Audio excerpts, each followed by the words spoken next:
This is Steve Mace with the Eastern Sierra Avalanche Center. We've been talking a lot about these hard and slick surfaces out in the range at the moment.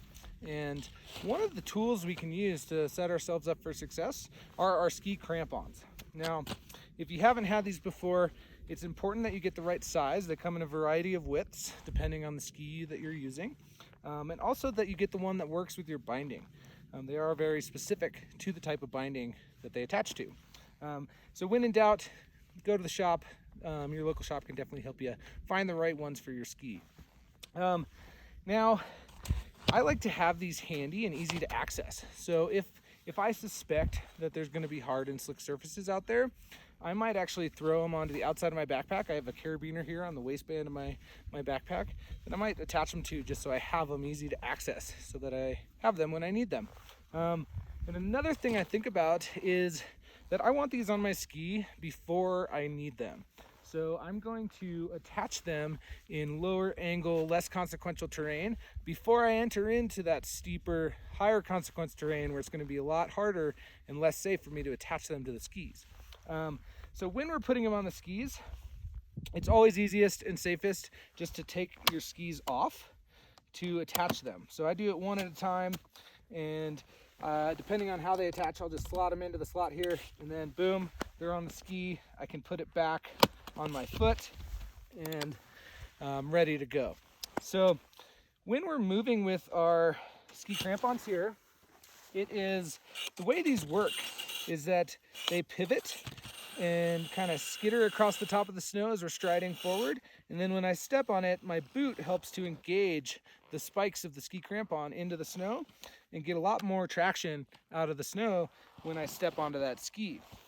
Now, I get better engagement when I'm in that flat walk mode of my binding.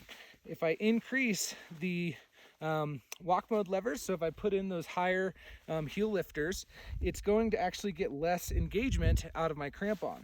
So I actually fight that urge as long as possible. Now, sometimes we do get into steeper skin tracks, steeper terrain, and I'm going to want that heel riser up. And there is a trick we can use to get better engagement out of the spike, and that is when we stride forward. Before I step onto that ski, I can pull it back just a hair, and that helps the spike actually engage into the snow. They're designed to do that, where if the ski is moving backwards, they engage themselves. So I can do that when I step forward. I can pull it back a little bit and then step on it, and I want to make sure that I engage it before I step on that ski, because otherwise it might do it itself, and that's going to give me that weird feeling of sliding backwards and might throw me off my balance. Now, another thing I think about when I'm moving through terrain and it's hard and slick like this, using my ski crampons, is that they are very effective at helping me on a side hill, because the uphill side of the ski crampon is digging fully into the snow. It might help me from sliding sideways. And I can also gain some more traction by rolling my outside foot, my downhill foot downhill a little bit, rolling that ankle out, getting that ski kind of flatter onto the surface. But I can also increase my traction by moving at a slightly steeper angle up the slope, because I'm going to get better skin contact out of my ski, and I'm going to use both sides of that ski crampon into the snow. So those are just a couple tips and tricks for using ski crampons. And you know, if I'm heading into the high alpine and it's getting really steep, or maybe a long boot pack, I'm probably going to want things like boot crampons and an ice axe as well.